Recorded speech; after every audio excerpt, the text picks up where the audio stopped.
On vous souhaite la bienvenue à ériclatour.com. Dans quelques instants, on vous parle de planification financière, REER, CELI, qu'est-ce qui est différent, qu'est-ce qui est important, on en discute avec Christian Haché. Mais d'abord, elle a connu une année extrêmement difficile au niveau de la santé, même au niveau personnel. Pourtant, son entreprise continue de bien aller. Et là, elle a eu un regain d'énergie. Elle a été adoptée, vous allez voir pourquoi, par un mouvement qui existe depuis quelques années. Je parle ici de Guylaine Audet, des soins corporels L'Herbier.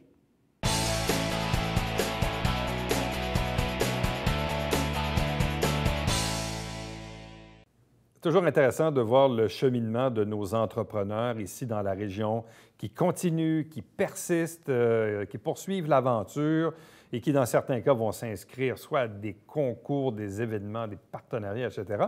Et il y a eu une publication sur Facebook que j'ai trouvée drôlement intéressante de la part de Guylaine Audet, des soins corporels L'Herbier, dont elle a participé tout récemment donc, à Adopt Inc. Et elle fait partie de la 3e cohorte. Mais au final, ce qui était intéressant, c'est qu'il y avait 350 candidatures.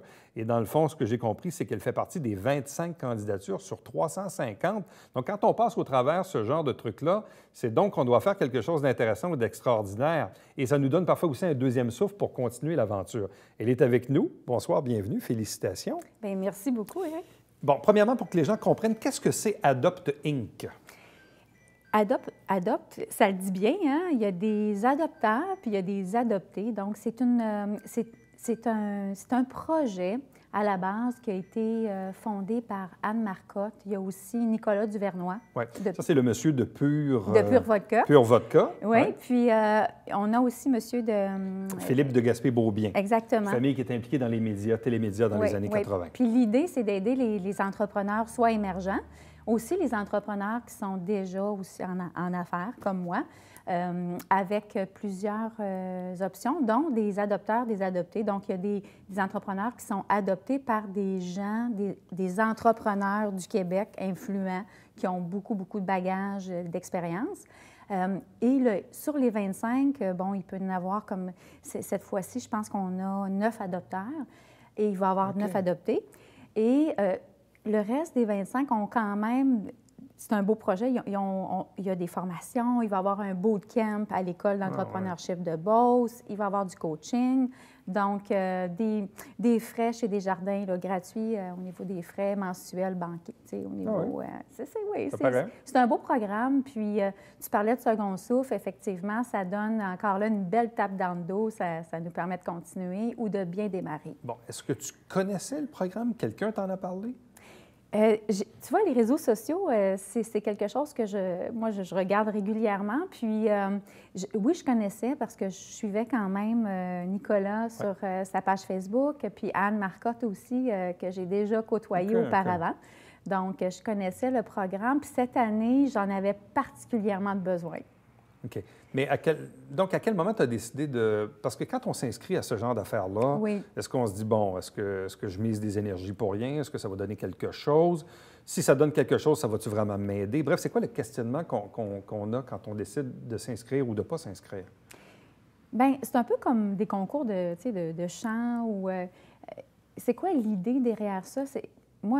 Moi, j'aime bien l'idée d'évoluer, d'avancer comme entrepreneur. Puis c'est des projets qui nous permettent de sortir de notre isolement. Tu sais, souvent, un entrepreneur, là, ça vit beaucoup d'isolement. On a des remises en question. Puis dans mon cas, à moi, je dis, écoute, ça va me faire du bien. Pourquoi pas? OK. Donc, tu t'es dit, pourquoi pas, je le laissais. Oui, tout à fait. Bon, et là, le fait d'être retenu dans les 25 sur 350... ça doit donner un petit quelque chose, un petit oomph. C'est sûr que ça me dit toujours que, écoute, c'est flatteur, oui, mais je suis sur la bonne voie encore. Ça fait du bien d'être sélectionnée. Je vais vivre des belles choses. C'est une année, hein? C'est vraiment un accompagnement d'une bonne année. Puis, je suis fébrile. Bon. De ce que j'ai compris, c'était une année difficile, une année de remise en question. Oui. Souvent, bon, les entrepreneurs aussi ont des cycles. Il y a des bonnes, des moins bonnes années. Puis des fois, oui, on peut se remettre. Les soins corporels L'Herbier, ça existe depuis combien de temps? Ça fait 12 ans déjà. 12 ans. 12 ans, oui. Ce qui m'a frappé, puis tu me permettras de le lire, parce que de toute façon, tu l'as mis publiquement sur ta page Facebook. Bon, tu expliques un peu que tu as été sélectionné, tout ça. Tu as mis quelques photos sur la page. Oui. Et là, tu dis, c'est un cadeau de la vie. Après une année 2018 extrêmement difficile, et là, tu lui dis, bon, maladie de Baise-Dow, Basebeau, oui. Ouais, c'est ça. Une maladie auto-immune entraînant une perte de poids sévère, de la confusion, de la fatigue extrême, beaucoup de problèmes oculaires, yeux, visage déformé, vision altérée, le décès rapide de ton papa aussi, le départ inattendu d'employés que j'estimais, séparation, déménagement, et j'étais sur le point d'abandonner mon rêve, mon entreprise. Oui. C'est dur comme année, là. Oui, c'est vraiment difficile. Ça a été une année déroutante, vraiment déroutante. Ça a été une grosse année. Ça n'a été pas au niveau financier, parce que l'entreprise allait quand même, somme toute, bien. Hein? C'était plus personnel, comme personne. On est des humains, on n'est pas des machines. Puis moi, bien, ma machine, à moi, elle a fait défaut. J'ai eu un diagnostic au mois de mars l'année dernière d'une maladie auto-immune. Puis... c'est pas très connu, là? Non, on appelle ça la maladie de Basebeau ou la maladie de Grave. J'ai commencé à avoir des symptômes d'essoufflement pendant que je courais, parce que, tu sais, je fais beaucoup de sport, je mange bien, je prends pas d'alcool, écoute, je fume pas. Tu sais, j'ai un mode de vie là, assez exemplaire. Puis j'avais beaucoup d'essoufflement, puis à un moment donné, je me suis sentie très, très mal au niveau confusion, l'humeur, perte de poids, tu sais. Je fondais là, à vue d'œil, des tremblements. Et là, les problèmes oculaires se sont mis de la partie. J'ai eu tu sais, bon, là, j'ai pas perdu la vue, mais j'ai des rencontres importantes avec des spécialistes. Tu sais, des formations du visage, c'est que ça crée des problèmes au niveau du globe oculaire. Donc, les yeux veulent un petit peu plus sortir, sont plus exobérants. Ils appellent ça de l'exophtalmie, dans le fond. Tu sais, puis au niveau de la motivation, c'est que tu t'absentes plus du travail, tu deviens plus vulnérable, moins efficace aussi. Ton entourage, ça crée des insécurités auprès de ton personnel, de ton équipe, tu sais. Le côté leader est moins fort, un petit peu plus de confusion. Donc, j'avais des petits trucs. Il fallait que je prenne beaucoup de notes. Il fallait que mes gens qui sont restés avec moi me fassent signer des choses comme quoi j'avais approuvé ça. À ce point-là. Puis, tu sais, tu t'absentes. Tu n'as pas de rémunération qui te soutient. Tu es entrepreneur. C'est ça. Fait que tu peux pas manquer, mais tu manques. Puis après ça, là, il y a eu le décès de mon père. Juste après, au mois de juillet, il est mort d'une cirrhose du foie.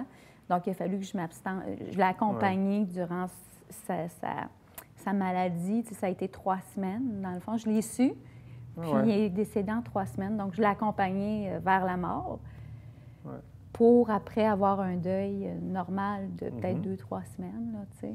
Puis après ça, la perte de quelques employés. Oui, parce que là, bien, veux pas perte d'employés. Là, tu te dis, mon Dieu, ça va-tu finir? J'étais vraiment, vraiment... T'as combien d'employés au total? Là? Écoute, là, on est 6 là, dans l'équipe. Okay. Puis, tu sais, ce que j'ai fait, c'est que là, j'ai un peu réorganisé, tu sais, la structure interne, les ventes aussi. Je me suis dit, c'est pas grave, même si cette année, tu sais, on n'a pas vécu de décroissance, mais ça reste que... ça l'a fragilisé un peu. Est-ce que c'est le capitaine du bateau, quand on parle d'une entreprise de 6 employés, si le capitaine du bateau a des ennuis, ça met à risque l'entreprise, ça crée de l'incertitude. Oui, tout à fait. Toi-même, je présume aussi un questionnement à savoir, là, la maladie va mieux, je veux dire, la santé est correcte, là? Oui, là, c'est stabilisé. C'est stabilisé. Fait que ça aussi, je présume qu'il doit y avoir un questionnement, parce que là, si la santé n'est pas au rendez-vous pour les prochaines années... Tu mets tout en question, là. C'est clair. Tu sais, ta vie personnelle en prend un coup, le travail aussi. Mais tu vois, le beau de ça, je pense que j'ai eu tu sais, l'entourage était quand même fort, beaucoup de soutien auprès de mon entourage. Les gens importants, c'est là que tu vois qui sont les gens importants dans ton entourage. Des employés qui croyaient encore en moi, tu sais, puis des clients qui adorent nos produits. Et puis qui ont continué quand même, eux, à acheter nos produits. Bon, parce que les soins corporels l'Herbier, bon, évidemment, c'est la boutique qu'on voit, nous, quand on croise la 104 à Saint-Grégoire, ou dans le cœur du village.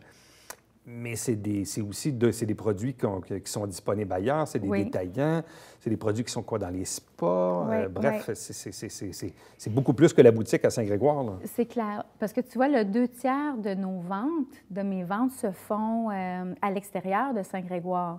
Puis on fournit, Eric, plusieurs spas, centres de santé connus, au Québec.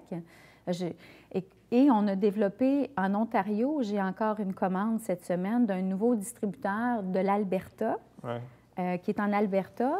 J'ai 3 gros distributeurs en Ontario qu'on a ouverts cette année pour nos produits de massage spécialement, donc qui sont destinés aux massothérapeutes, aux spas. Et c'est un domaine qui est en forte croissance, on ne se le cachera pas. On voit des spas ouvrir, se développer.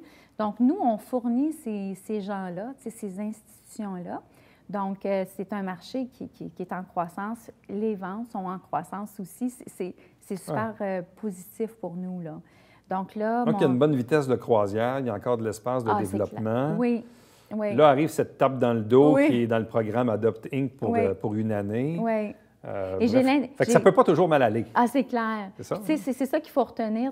J'ai failli, quand on dit là, abandonner, puis tu as envie de tout vendre, parce que tu dis, bon, ben je vais vendre, puis l'entreprise va continuer dans le temps. Mais j'ai retrouvé la santé il y a quelques mois. On a réussi à équilibrer, tout ça. Et là, l'énergie est revenue. Écoute, on est entrepreneur. Moi, je suis entrepreneur dans l'âme.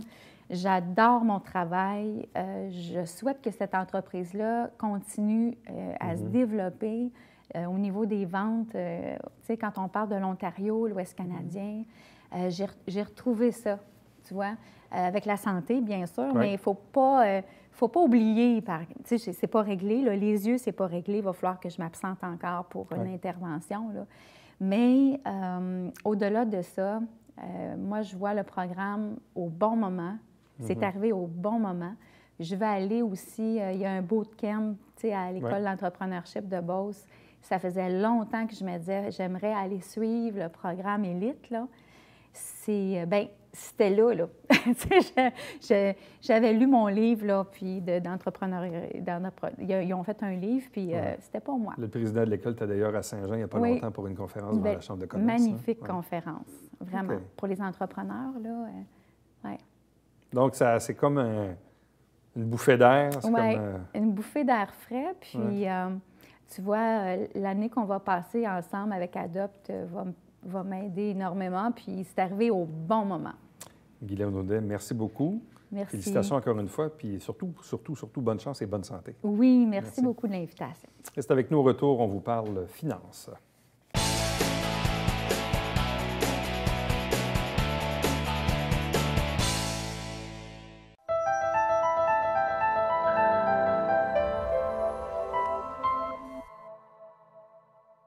Mesdames et messieurs, bonjour et bienvenue à la Justice entre nous. Mon nom est Serge.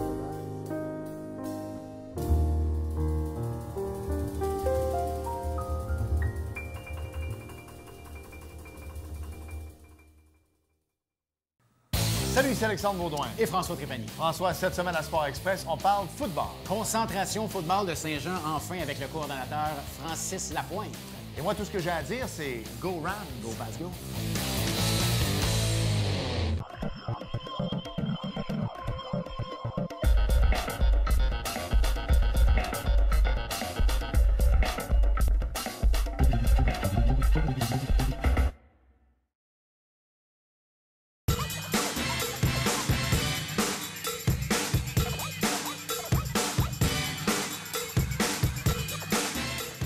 Dimanche, 9h30, Télé Bingo, on vous attend.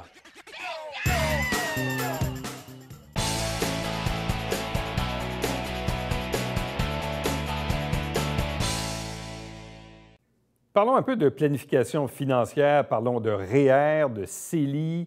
C'est quoi la différence? C'est quoi l'importance? On est la période de l'année aussi où ça revient, évidemment, parce que là, on va faire nos rapports d'impôts dans pas très, très longtemps. En même temps, il y a toujours la fameuse date là, du 28 février, 1er mars, si on veut faire une dernière contribution pour être applicable sur le présent rapport d'impôt. Bref, on en discute avec l'un des planificateurs financiers bien connus dans la région ici de Saint-Jean-sur-Richelieu, Christian Haché. Bonsoir et bienvenue. Bonsoir. Ça, c'est comme comme le film de la marmotte. Là. Ça revient une fois par année. Parce que oui, il y a évidemment la date là, du 1er mars là, qui est quand même importante pour prendre une décision. Mais en même temps, la planification financière, c'est quelque chose qui devrait se faire à l'année. Exactement, oui. Et une des choses que je suggère beaucoup pour les REER, c'est pas d'attendre toujours justement à la dernière minute, mais vraiment de mettre un montant à tous les mois, dépendant de son budget, dépendant de ses atteintes aussi d'objectifs pour la retraite. En mettant un montant tous les mois, c'est écoulé, je veux dire, ça paraît, à un moment donné, ça ne paraît plus dans le budget. Puis au bout de la ligne, on se retrouve avec ce montant qu'on voulait prendre de REER, que ce soit 2 500 ou 3 500 $ par année. Mais si on le met de temps par mois, beaucoup plus facile. En quoi le produit du CELI, qui existe depuis quoi, 10 ans à peu près? Le CELI, 2009. C'est sa 10e année. Ah, 10e année. Oui, Bon. 10e année. En quoi ça a changé le topo de la situation pour les gens qui font leur planification financière? Parce qu'à une certaine époque, même quand j'étais plus jeune, les REER n'existaient pas. Les REER ont fini par exister. On a parlé de REER pendant une vingtaine d'années, si ce n'est pas plus. Et là, arrive le fameux CELI. Et c'est là, des fois, que les gens ont un peu de confusion. C'est quoi la différence? C'est quoi l'importance? Comment on démêle les gens à savoir qu'est-ce que je devrais faire? Un CELI, un REER ou les deux? Ça dépend des gens. Ça dépend de leurs revenus. Je te dirais que les gens qui ont des revenus en bas de 25 000 le CELI peut être plus intéressant, dépendant de son taux marginal d'imposition. S'il y a beaucoup de déductions, OK, à cause de la famille, des taxes, etc., ça peut faire en sorte que le CELI serait peut-être plus intéressant, parce que l'économie d'impôt ne serait pas là en tant que telle. Cependant, en haut de 25 000 je te dirais que le REER est plus intéressant à cause de l'économie d'impôt. Et quelqu'un qui ferait dans les 50-55 000, OK, il est à côté avec les fonds de pension à cause des facteurs d'équivalence. Pour lui, REER, une petite partie, puis le CELI est très intéressant. Bon, parce que le CELI, c'est un compte qui est d'épargne libre d'impôt. Exactement. Donc, quand on met de l'argent dans un CELI, premièrement, il y a un maximum. Tout à fait, oui. Cette année, c'est 6 000 et 62 500 pour toute sa vie, depuis 2009. C'est cumulatif. C'est cumulatif, OK. mais il faut avoir eu 18 ans en 2009. Parce que si quelqu'un a 18 ans par après, c'est à partir du moment qu'il a son 18 ans qu'on calcule les contributions CELI. OK. Puis quand on contribue dans le CELI, est-ce qu'on a un reçu pour fin d'impôt? C'est-à-dire, est-ce que notre impôt va être moindre parce qu'on a contribué au CELI? Non, absolument pas. C'est ça. Exactement. Parce qu'on peut le sortir n'importe quand, dans le fond. Quand on sort un CELI, on ne se fait pas enlever de l'impôt. Ça, tu as tout à fait raison. Cependant, tu n'économises pas d'impôt quand tu le mets.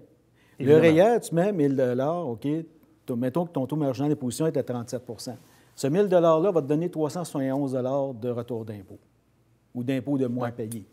OK? Le CELI ne te donne aucune économie d'impôt quand tu mets, parce que c'est de l'argent après impôt.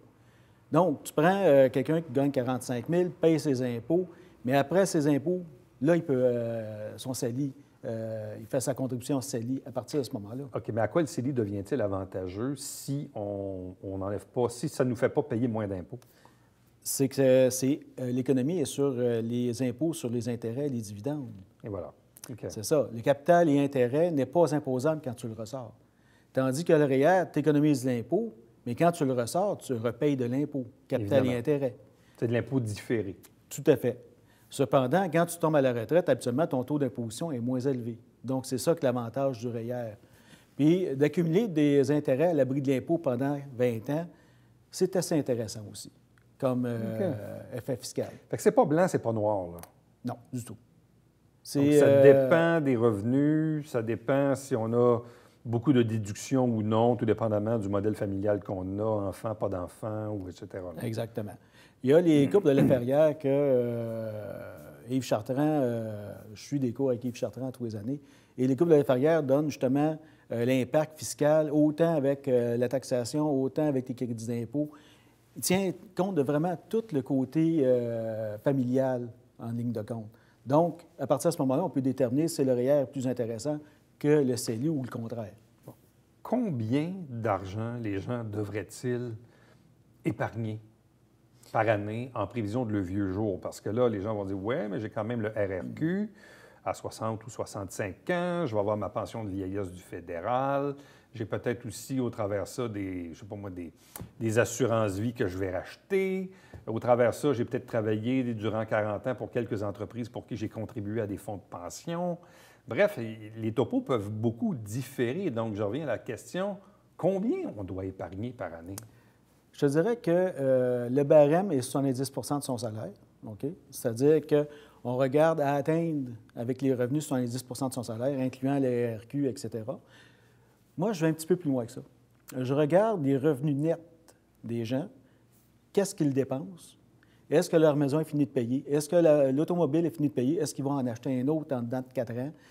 Il y a plein de facteurs que je tiens compte. Et à partir de ce moment-là, on regarde toutes les dépenses, on regarde qu'est-ce que ça y prend comme revenu. Et à partir de ce moment-là, je peux déterminer qu'est-ce que ça lui prend comme REER. En prenant en compte le RRQ, tout à fait, le PSV, pension de sécurité de vieillesse à 65 ans. Pour quelques personnes, je veux dire, qui ont à faible revenu, tu as les suppléments de revenus garantis qui rentrent en ligne de compte. D'ailleurs, il y a des gens qui vont préférer, avec des bas revenus pendant qu'ils travaillent, plutôt mettre dans les CELI, justement, parce qu'ils veulent avoir accès aux suppléments de revenus garantis. Bon. Le RRQ, Régie des rentes du Québec, et la pension de vieillesse du fédéral, on la prend à 60 ou à 65 ans? Encore là, ça dépend. Si la personne, elle travaille, OK, entre 60 et 65 ans, elle est mieux de ne pas prendre sa Régie des rentes du Québec. OK, ça va être plus payant pour elle d'attendre à 65. À partir du moment qu'elle arrête de travailler vraiment, à 65 ans. C'est sûr que tu as une bonne différence. 678 grosso modo, vis-à-vis 1180 cuc. Je pourrais te donner les chiffres exacts si tu veux, mais on parle quand même d'une bonne différence. 100 de la pension à 65 ans, 64 à 60 ans.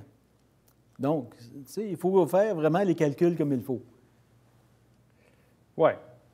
Parce que sinon, tu peux te faire jouer un tour. Là. Tout à fait, Donc, c'est vraiment un choix qu'il faut prendre de façon éclairée puis d'assumer après ça ce qu'on décide. Là. Exactement, exactement. Puis il faut s'entendre aussi qu'une personne qui dit « Ah, moi, je vais juste me fier sur les systèmes publics », écoute, c'est pas beaucoup. On parle de 7 200 en gros vis-à-vis la PSV, à peu près 11 000, 12 000 pour les RQ, à 65 ans, j'en parle. Ouais. Donc, c'est tout dépendamment de ce qu'on a contribué, j'imagine? Tout à fait, oui. Encore là, pour les gens qui arrivent proche de la retraite, ou même quand ils sont plus jeunes, ce que je dis tout le temps, s'ils veulent faire une bonne planification financière, on va leur recommander d'aller chercher un relevé de participation de la Régie des rentes du Québec pour voir combien d'années ils ont contribué, qu'est-ce qu'ils vont avoir comme pension à 60 ans ou 65 ans. Fait que, on va avoir les chiffres exacts. Parce que dans les faits, quelqu'un qui n'a pas de REER, pas de CELI, pas de fonds de pension, s'il se fie juste au régime des rentes du Québec et à la pension de vieillesse du fédéral, il va avoir à peu près 18 000 par année. Grosso modo. À peu près. Oui. Puis là, il y a les suppléments là-dedans, mais je pense que c'est... Bien, le supplément, à partir de, si c'est familial, c'est 23 000 grosso modo. Okay. Puis quelqu'un qui n'a pas la Régie des rentes du Québec au complet, OK, qui en a juste une petite partie parce qu'il n'a pas contribué, va avoir un supplément de revenus garanti plus élevé. C'est ça. Mais dans les faits, on joue à peu près là-dedans. Oui, tout à fait. Fait que là, après ça, il s'agit de voir, pour des personnes de 60, 65 ans et plus, en couple ou seul, si 18 000 par année ou à deux, je ne sais pas moi, 35 000 par année, si c'est assez pour vivre, pour payer le loyer ou si on n'a pas de maison, voyager, si on a encore la santé pour le faire. Bref, c'est tout ça qu'il faut penser. Là. Exactement, exactement. Et planification financière dit aussi deux choses. Dans mon cas, je dis il faut bien vivre le temps qu'on travaille, c'est-à-dire aujourd'hui. Oui. Oui. Et il faut aussi bien vivre un coup à la retraite. Donc, il faut arriver avec un juste milieu dans tout ça. Et c'est un petit peu pour ça que c'est important de bien planifier ces choses. Et encore ce matin, j'en parlais à ma conférence. Je recommande beaucoup d'aller voir Retraite Québec. C'est Régie des rentes du Québec qui ont fait un site et qui ont une simulation pour aller chercher c'est quoi que les gens ont besoin pour leur retraite. Là, ils prennent leur vrai chiffre à eux, là, puis ils mettent ça là-dedans, ils disent « Ah, ça devrait donner ça ». Là, bien des fois, ils ont des surprises. Donc, je reviens à la question du début. REER ou CELI, qu'est-ce qui est différent, qu'est-ce qui est important? Les deux, mais encore là, ça dépend de notre situation financière et familiale. Est-ce que tout le monde a un planificateur financier? Malheureusement pas. Je te dirais qu'un planificateur financier, dans les institutions financières, il y en a quelques-uns des fois, qui sont plus ou moins accessibles. Encore là, ça dépend des institutions. Des planificateurs comme moi, indépendants, je veux dire, il y en a plusieurs dans la région, donc juste à prendre le téléphone et en appeler un. Puis c'est comme dans tout, hein? Quand tu as confiance dans que ce soit un comptable, un avocat ou un planificateur financier, tu as une confiance qui s'établit entre les deux. Puis là, vous autres, évidemment, les règles se sont beaucoup resserrées avec l'AMF après les scandales Norbourg et compagnie. Là. Oui, tout à fait. Monsieur Jones et tout ça, bon, il y en a eu quelques-uns. Je me trompe ou depuis 4-5 ans, il ne me semble pas d'avoir vu dans l'actualité des scandales comme on en a vu il y a une dizaine d'années. Et les resserrements, justement, il était temps qu'ils effacent et que les gens qui sont corrects en planification financière ressortent. Tu as aussi l'IQPF, l'Institut de planification financière du Québec, qui est là pour donner la formation et donner le titre de planificateur financier aussi. Donc, il faut vraiment vérifier auprès... Mais pour vous, c'est plus compliqué aujourd'hui, je pense. Vous avez quand même plus de paperasse, quoi. Vous avez... Beaucoup de paperasse, beaucoup de formation continue. Remarque que formation continue... Mais nécessaire pour la sécurité du public, là. Exactement. Et la vôtre aussi, en quelque Exactement. part, non? Oui, tout à fait. Tout à fait. Là-dessus, tu as tout à fait raison. Et j'allais dire que depuis 1991, je suis dans le domaine, il y a toujours eu de la formation continue en tant que telle. Ouais. Mais je te dirais que les resserrements de l'AMF, c'est beaucoup plus sur tout le côté conformité, la justesse des documents, etc., qui entrent en ligne de compte. Christian Haché, merci beaucoup. Ça me fait Bonne plaisir. chance pour la suite. Merci. Restez avec nous au retour, le Babillard quotidien.